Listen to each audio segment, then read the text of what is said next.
Good morning and welcome to today's lightning live stream. I'm Brett Waters, and today we're going to talk about the most important equation of all in the startup world, the equation that every startup founder needs to understand: customer acquisition cost against lifetime value of a customer, or as I like to call it, one equation to rule them all. So thanks for joining. And as we go along here, if you have any questions, just type them there into the chat box and I will get to as many questions as I can. So let's first cover a really fundamental concept, which is unit economics. That every venture of every kind distills down to unit economics. And unit economics means that there is one unit of something that we produce and sell, right? One unit of something that we can produce for a cost of X and we can sell it for a price of Y. So let's say that we're a widget factory and that each widget we make is one unit for us, right? And maybe each widget we make costs us 25 cents to make, which means that our gross profit on one widget, one unit, is 75 cents, right? So as I said, for a widget factory, one unit is one widget. For a lemonade stand, one unit is one glass of lemonade. For a consulting firm, one unit is 1 hour of billable time. For a bakery, one unit is a loaf of bread. For Netflix, one unit is one subscription month. For an airline, one unit is a seat mile. So one unit is going to be different depending on what business you're in.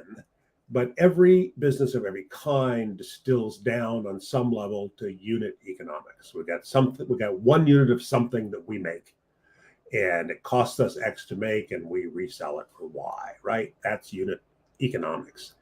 And that then feeds into enterprise economics, which says that, we got a certain number of costs to keep the factory going, right? That's the fixed overhead, the rent, the utilities, the management salaries, etc., right? So that is our fixed overhead. And then we need to sell a certain number of units every month in order to hit break even. And to the extent that we sell more units than that in a month, that's the operating profit for the enterprise, right? So unit economics then feed into enterprise economics. And as I said, it's going to be different for different kinds of ventures. But understanding the unit economics then lead us into the equation that we're here today to talk about, which is customer acquisition cost against lifetime value of a customer. So, our awesome widget business, we talked about the unit economics for that. We sell each widget for $1 and it costs us 25 cents to make. And so we make 75 cents in gross profit on one unit for our widget business. And now let's say that for our widget business, let's say that we spend $1,000 on Facebook ads in the quarter, and we get 1,000 new customers from those Facebook ads. So I made the math on this really easy. If we spent $1,000 on ads and we got 1,000 new customers, then our customer acquisition cost was $1, right? So customer acquisition cost is pretty easy to calculate because it's just simply what did we spend in this period of time, a month, a quarter, a year, whatever. What did we spend on customer acquisition activities? So that's sales and marketing, divided by the number of new customers that we got during that period.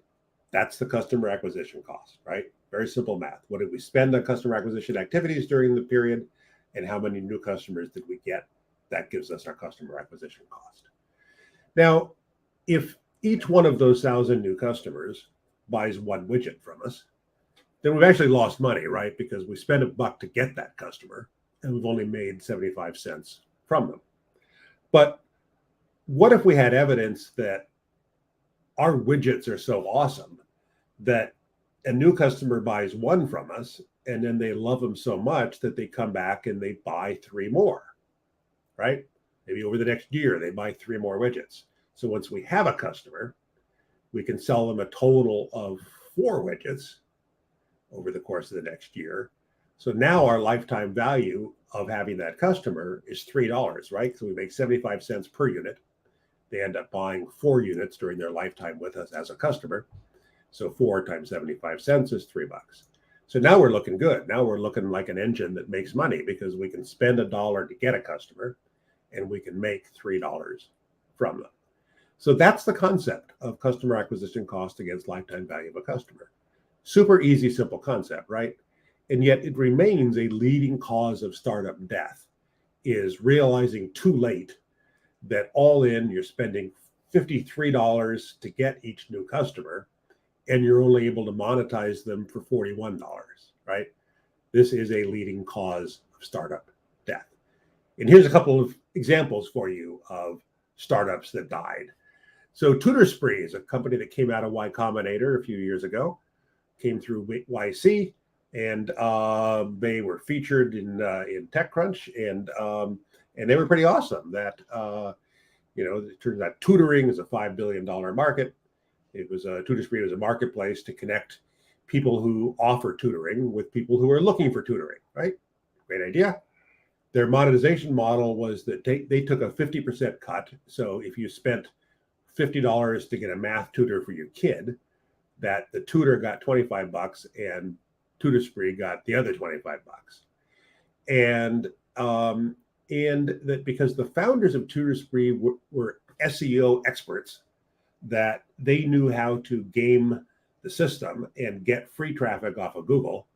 So they had no money in terms of customer acquisition in the marketing, but in the operating budget. They figured they didn't need to spend any money on marketing because the founders were SEO experts and they'd be able to get a bunch of traffic for free.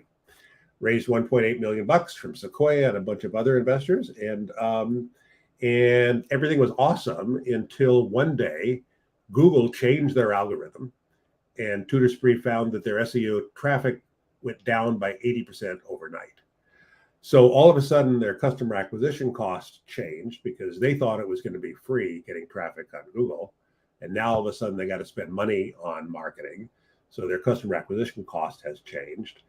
Meanwhile, on the other end, on the lifetime value of a customer end, they figured that the average person would get 6 tutoring sessions. So the average person would come and get one math tutoring session, and then it would go so well that they'd get more, and then on average, customer would stay for 6 sessions. So that was their lifetime value of a customer equation.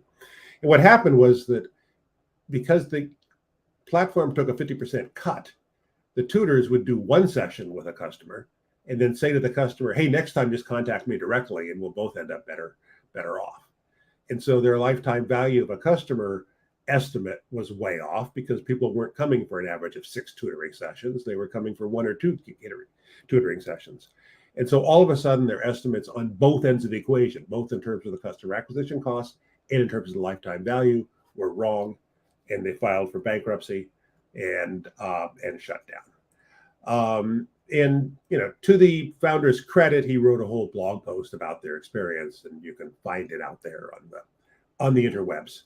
Another quick example, another Y Combinator company was HomeJoy. They were a marketplace for house cleaners. So if you're looking to have your house cleaned, you could go onto this platform and find a house cleaner. If you were somebody who cleans houses, you could go onto this platform and offer your services. And they figured that they would charge $85 for a house cleaning. And if the average person would, once they had their house cleaned once, they'd come back and have it cleaned over and over and over again, right? So that's a high lifetime value of a customer. And so they decided to offer steep discounts on that first house cleaning. They through Groupon, they offered $19 for a promotional deal to have your house cleaned. And what they found was that people paid the $19 to have their house cleaned once, and then they never came back. So their estimate on the lifetime value of a customer was way off. And that was another Y Combinator company that went bankrupt. So here's the thing, is that every venture of every kind distills down to this one simple notion that we have to be able to get new customers at a cost less than we can make from them. It seems really obvious, right? It seems really obvious and self-evident that every business of every kind has to be able to get new customers at a cost less than they can make from them. and yet it remains a leading cause of startup death. So here's some lifetime value of a customer numbers that I found out there on the interwebs. So Amazon has data showing that the average Amazon customer spends $790 a year, except that Amazon Kindle customers spend almost twice that. And so that's an important number to know, right? Because that's what basically allows Amazon to give the Kindles away for practically free because of the money they make from the lifetime value of a Kindle owner.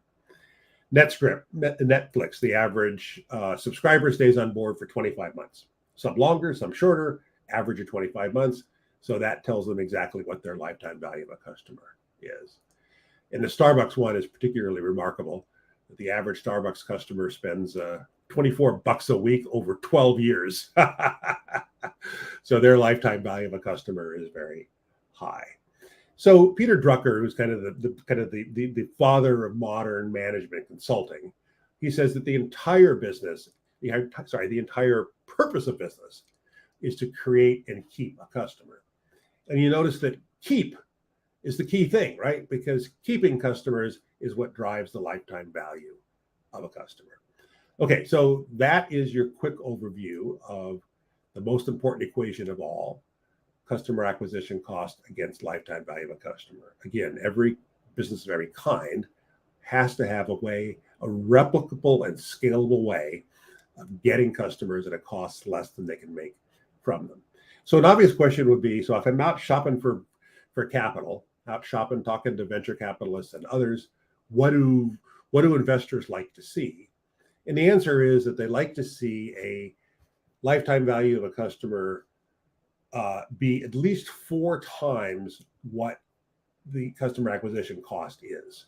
So for spending $1, as in our widget factory experience, if we're spending $1 to get a new customer, investors want to be able to see that we can make more than $4 back from them. As I said, this is the fundamental equation. But there's another way of thinking about it too, which is the time component. So I said that investors like to see that your lifetime value of a customer is at least 4 times what your customer acquisition cost is. But the time over which that money comes is important too. In other words, a business that returns 4 times the customer acquisition cost in lifetime value, a business that returns that in 1 year is a whole lot better than a business that it takes 5 years of repeat purchases to make back that customer acquisition cost, right?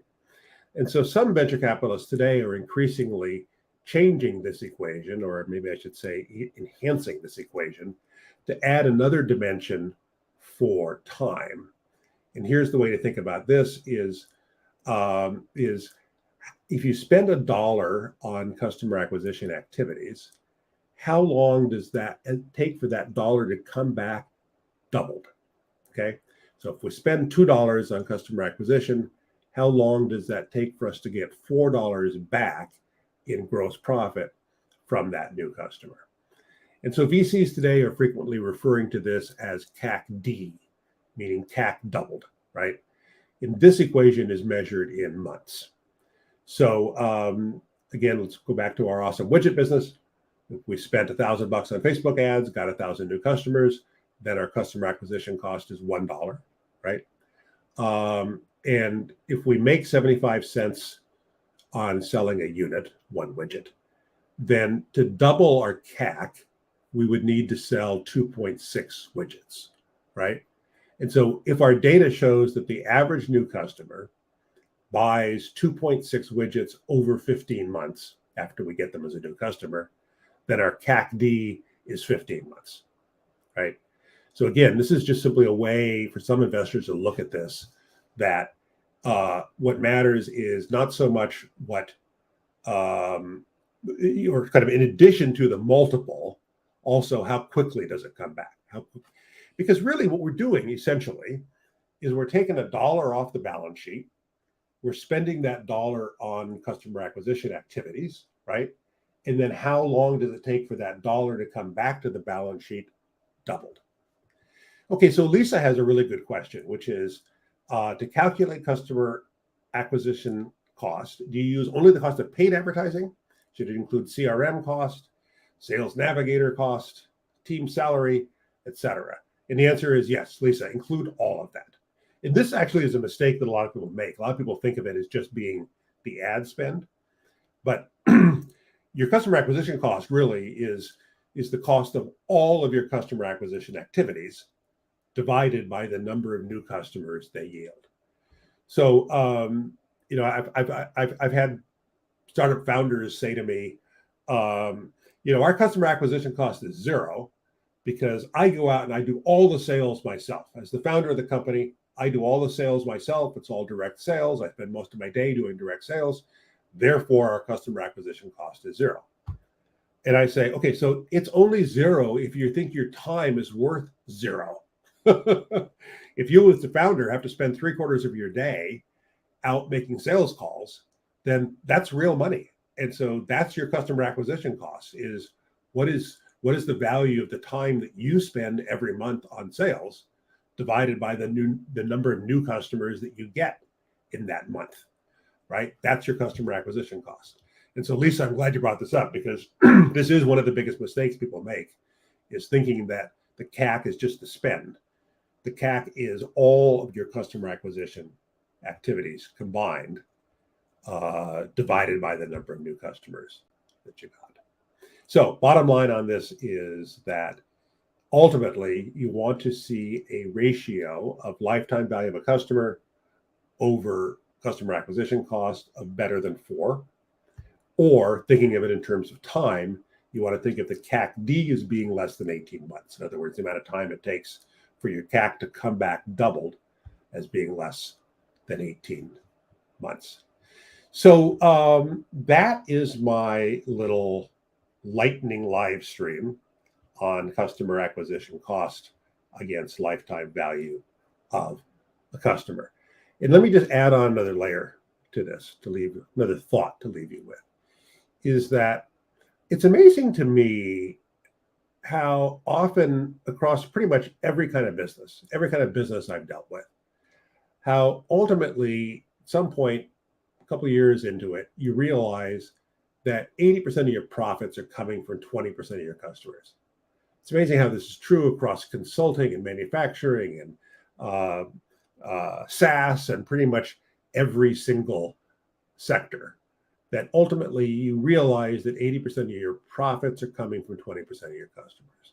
And so obviously, once you realize that, you should be focusing your efforts on those customers, that 20% of customers that are providing 80% of the profits. And so kind of understanding your unit economics, understanding what the gross margin is on one unit, understanding that some customers end up buying a whole lot more units from you than other customers, right? Tells you what is driving your gross margins. And then by tracking individual advertising, in other words, do Google ads end up providing a higher lifetime value of a customer than Facebook ads or than TikTok ads, right? Because maybe you'll find data that shows that TikTok customers buy 1 unit from you and you never hear from them again, whereas people who find you on Google end up buying 1 unit from you and then they come back and buy a unit a month for the next 3 years, right? So look at the return on investment that you're getting from all of your different advertising channels. Figure out what is the subset of your customers that are providing the greatest possible gross margin, and then focus all of your efforts on those people. Not all customers are created equal, it turns out. And early on in a venture's life, you need to be opportunistic, right? Early on in a venture's life, you need to take every customer you can possibly get.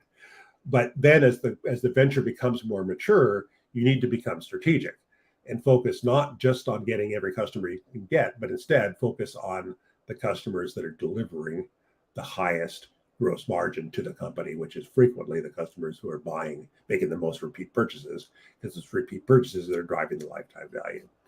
Okay, so last question. So Morthy asks about drugs or medical devices. I think it's the same thing, Morthy, in that so for drugs and medical devices, you have a whole bunch of customer acquisition activities, right? So maybe you're maybe you're doing some direct-to-consumer advertising, but you're also doing some advertising to physicians and to medical groups. Maybe you've got a sales rep who's out there in the field making calls on physicians and medical groups and hospitals, telling them about your amazing new medical device. So you have all of these different customer acquisition activities, and you got to divide that by the number of new customers that you have every month. So I think the only thing that's different about it is that in medical fields, you're often doing some indirect advertising, right? In the sense that consumers are not the customers typically for medical devices. Doctors and insurance companies and medical groups are the actual customers, but you may be doing some marketing to consumers so that consumers are aware of your device and ask for it next time they visit their physician. So, but it's still, I think it's the same thing. It's what are all of your customer acquisition activities during the quarter, during the month, during the year, divided by the number of new customers that you got. All right, guys, that's your lightning live stream for this morning. We came in well under 30 minutes. We came in at 21 minutes. I appreciate you joining. If you have any questions of any kind, you can get me at brett@fourthly.com. And here's to great success ahead for all of us. Thanks a lot. Bye.